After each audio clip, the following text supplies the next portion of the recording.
আজকে ভোটের দিনে সবার আগে স্মরণ করছি ৪,৫০০ সহযোদ্ধাকে যারা ক্রসফায়ারের শিকার হয়েছেন এই ভোট আদায় করার জন্য।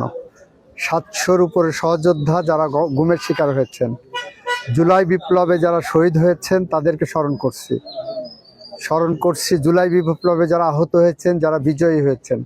এ কারণে সবাইকে ধন্যবাদ, বিশেষ করে মিডিয়াকে ধন্যবাদ, যারা অতন্দ্র প্রহরীর মতো রাত জেগে বিনিদ্র রাত কাটিয়েছে, নির্ঘুম রাত কাটিয়েছে আজকের এই সুষ্ঠু স্বাভাবিক ভোটের পরিবেশ তৈরি করতে।